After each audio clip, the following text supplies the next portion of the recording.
50 years ago today, at approximately 7 p.m. Eastern Time, Sister Cathy would leave her Carriage House apartment for the very last time. The world has become aware of Cathy's tragic fate that night, so today, Gemma and I ask you to take a moment to remember Cathy. Cathy was a real person, with dreams and goals of her own. On November 7th, 1969, Cathy's life was taken, but her memory lives strongly in those whose lives she touched. These are some of those memories.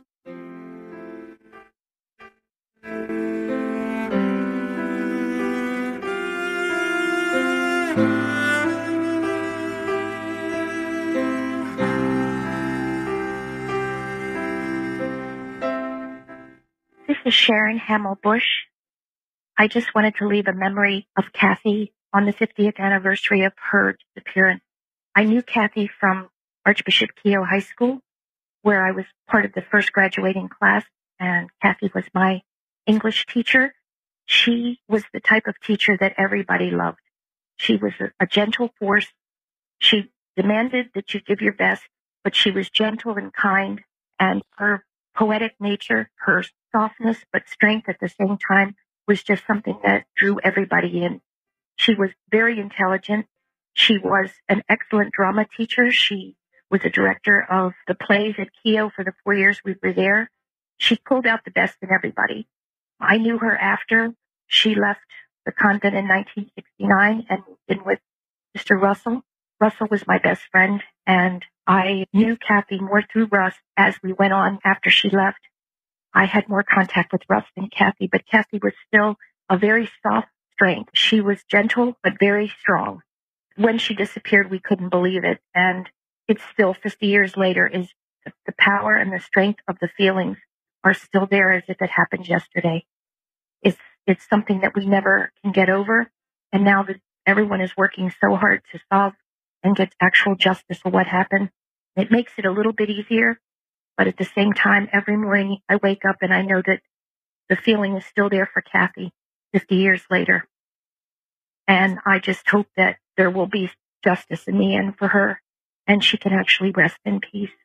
Thank you for letting me give a memory. She was a very powerful and loving woman, and I'm just glad to have known her even for a little while. Thank you.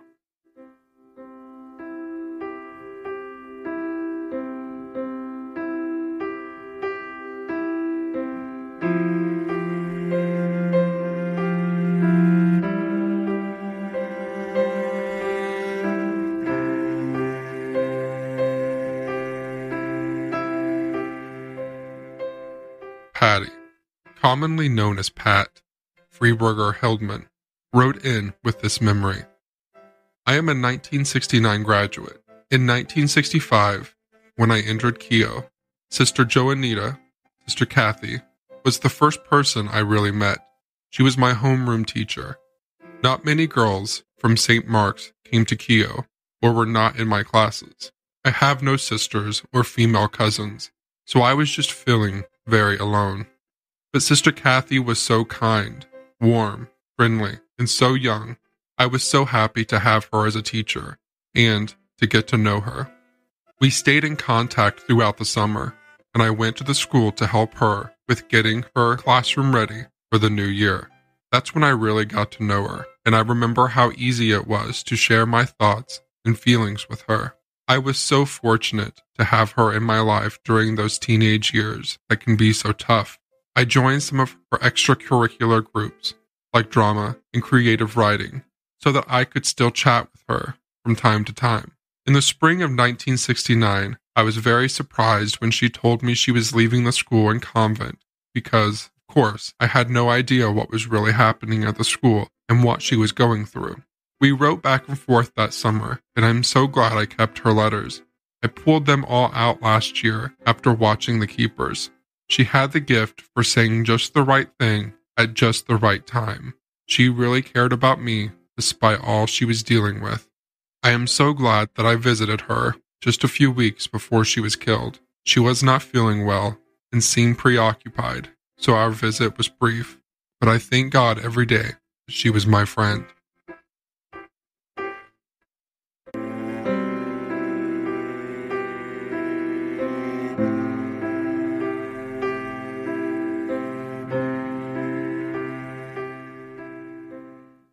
morning. It's Chris Constantine Centifanti. I was in the first graduating class of Archbishop Keo, and I knew Sister Cathy very well. It's been a daunting task for me to choose only a few things or a few memories of Cathy because there were so many special ones.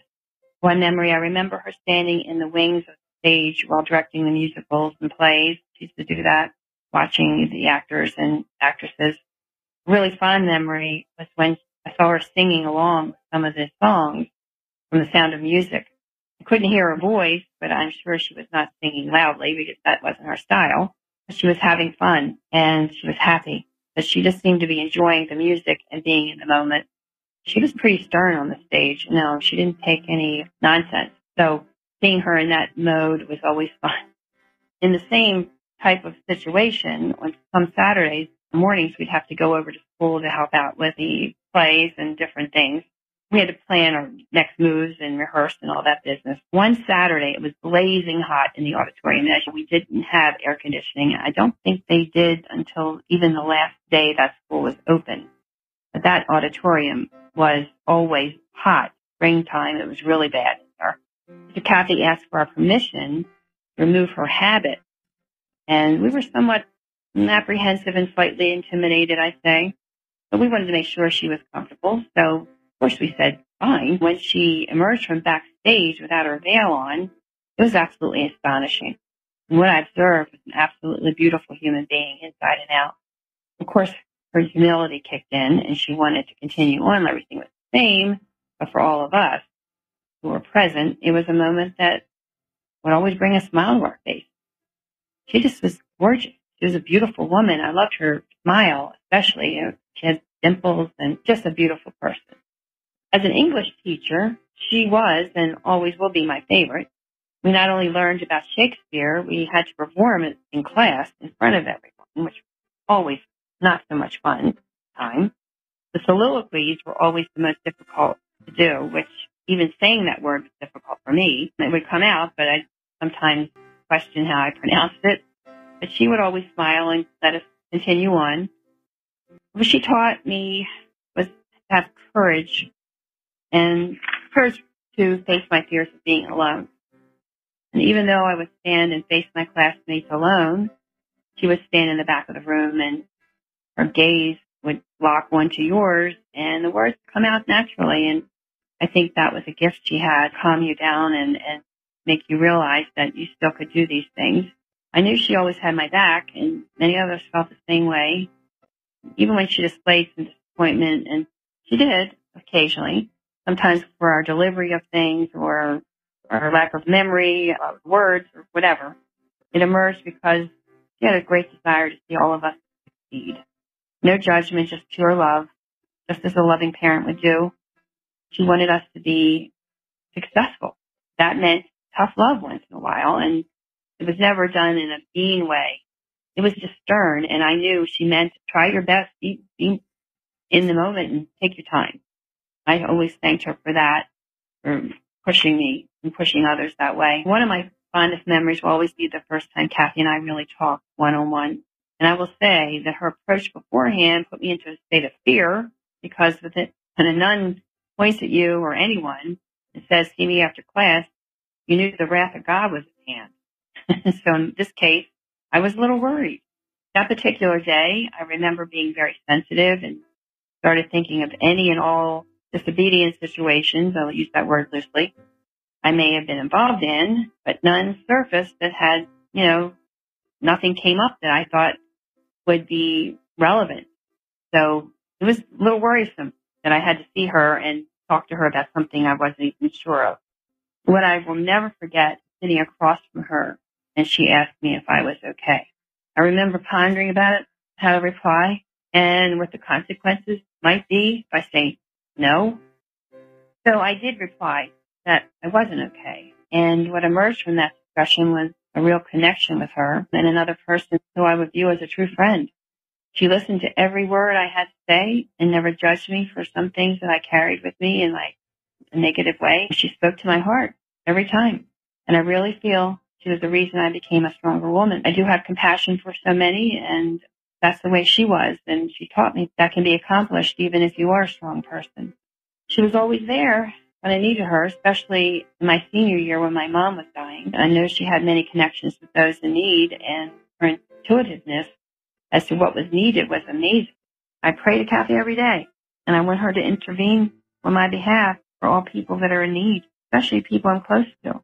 I have a very large faux statue of an angel in my family room that I bought many years ago in memory of Cathy. I saw it in an antique store, and it just drew me over to it, and I thought, I have to bring that home with me. It was a weird situation. I had people with me, and they're all snickering, saying, why do you need that? And I just said, I just feel like I need to bring it home. So it's been in my family room for over probably 20 years in the same place. I feel like she watches over everyone while we're there and while we're not there. Anyway, she really does resemble Cathy. My family and friends are in need at times, and I feel like that's Cathy's gift to be able to intervene for all of us. And I would encourage anyone that needs help or they need to pray to someone to choose her. Sister Cathy's right there listening. My fondest memory that I can actually hold in my hand is the note card that Cathy gave me on my graduation day. I've treasured this card for 50 years, and the significance for me is that she held this in her hand. I only know of one other person who received a note card from Cathy. That's my friend Kitty, who lost her mom 2 weeks after mine. Her love for poetry always resonated with me, and I continue to write because of her. So this being my fondest memory also blends into our mutual love of poetry. I've only shared the words on this note card with a few people. I'm feeling more comfortable now with sharing it. And those of you who knew Cathy will understand how she wrote. Poetry was very meaningful to me. I hope it's meaningful to you. So I'm going to read it now. Continuing courage in the face of the real world. Your strength has been a real encouragement to me. People like you will keep me a sister in a real sense all the days of my life. I owe you a poem, but you can't rush poems. Be patient just a little longer. Be gentle in the face of cruelty. Be warm in the face of coldness. Be a woman in the face of everything that militates against that. You make my life worthwhile. Thank you, Sister Cathy.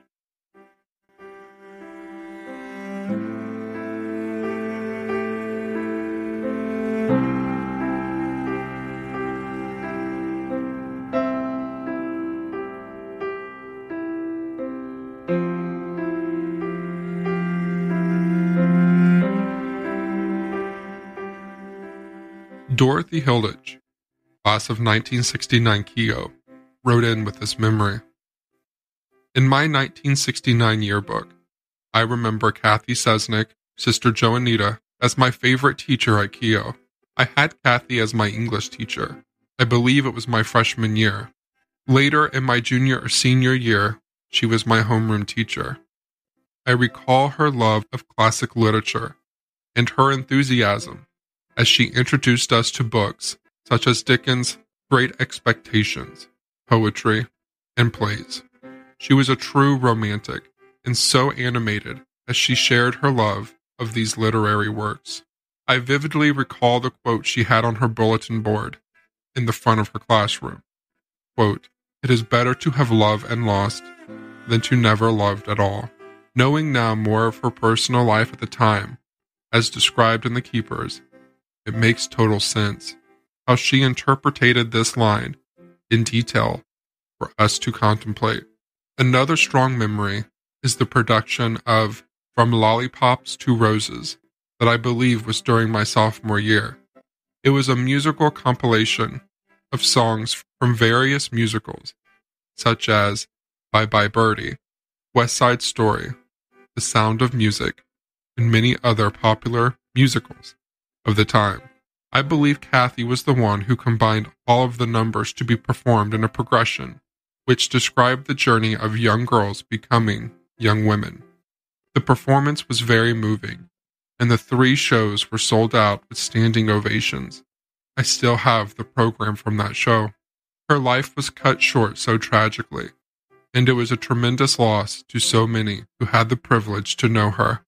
She could have influenced so many more young women had she been given the opportunity.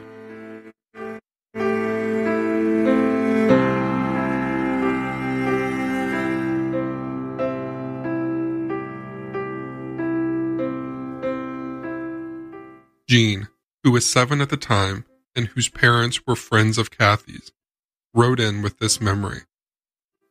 Cathy was very special to my family. She and my parents, who were the same age as she was, were close friends in the last few years of her life. My siblings and I just loved her. She was like a fun big sister. She was easy and open. Kids know instinctively when they meet an adult who relates to them genuinely. Cathy stood out for her caring and kindness, for her passion, her sensitivity, her intelligence, and her authenticity. She could connect immediately with people. She and my mom became instant fast friends. Even though I was only 7 when Cathy died, the years I knew her were formative for me. My parents were young and still in college, and the mid to late 60s were an interesting time for the country and for the church. Mom and Dad were aware and involved, and their friends, many of them sisters and priests, came for dinners and parties. Cathy was the first one in the group to leave the convent, but her experience was inspirational. It was possible to thrive and create a meaningful life outside of the convent, and to do it with the support of faith. In the fall when she died, I began preparations for my first communion the following spring, and she was excited about it. I still have the Mary metal necklace she gave me as a gift. When Cathy disappeared, my family was devastated. It was a terrible time, but my mother has a giant heart and a real knack for keeping alive the connections that matter. Cathy's photo, the one in the green dress, the first dress she bought out of the convent. Mom took that photo. It hung on our wall then, and it still hangs in my parents' house now. When I had to choose a saint's name for my confirmation name, she suggested Cathy, and I agreed. Let's just say my required pre-confirmation essay on my chosen name saint caused a little stir at my school, but it worked out. More important is that my mom made sure that Cathy's love and care would always be part of our lives, and that her spirit would live on in the work of my parents and their friends to help people leaving religious orders. There was a clear line from Cathy's place in our family life to our supportive group of friends, and I'm grateful for that. My family would agree.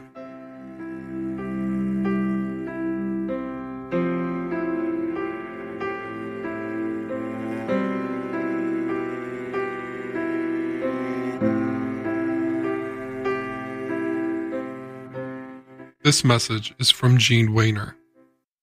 If I had to pick one word to describe Cathy's presence in my life, it would be faithful. Her ongoing faith in me, whether alive or dead, has been a healing balm for that victimized part of myself. She has become not only a spiritual guide for me, but a heart friend whose faithful presence continues to teach me what love is really all about. I hold her family in my heart today.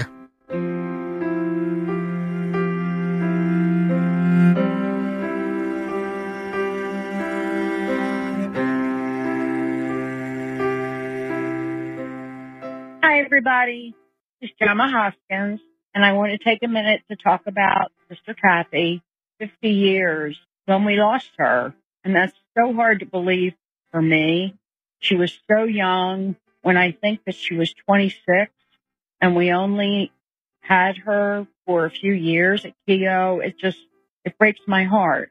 But I also feel really good about the impact that she's had on the world, which there's some justice right there, right? So the first time I ever saw Cathy was at Keogh when I entered as a freshman. There she was, standing in the middle of the first floor hallway in her long black dress with her black and white headpiece, but still so pretty and so sweet and just so welcoming to everybody. I was so fortunate to be in her English class and she drew so many of us to the drama club. It was such a treat to be part of her shows and to just be around her. Cathy exuded incredible positive energy. And I think because of that, so many girls were comfortable going to her with problems or issues. And I think it's really important that we celebrate that part of her and not how she died. We don't know yet if that's going to be solved. I still have hope, and I'm still plugging away, keeping on. But I think it's really an opportunity for us to talk about what Cathy meant to each one of us. And to me, she was a highlight. She was a mentor without knowing it. And she's the reason I became a teacher. And I used so many of her strategies in my classroom. And was she ever born ahead of her time? Because they all worked and they still work today. So just know I'm sending positive energy from me and Teddy to all of you, and that we need to keep on keeping on for Cathy Cesnik. And let's not forget Joyce Malecki, 4 days on the 11th. It's the 50th anniversary of Joyce's death, and we still don't have answers for her family.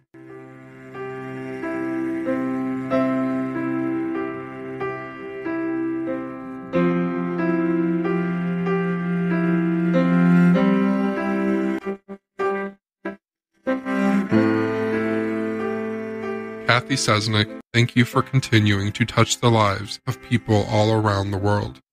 Your life reminds us that our actions and words live on long after we are gone. Tonight, people from all around the world are lighting a candle in your memory. The candle flame will burn out eventually, but the memory of the light will live forever in our hearts.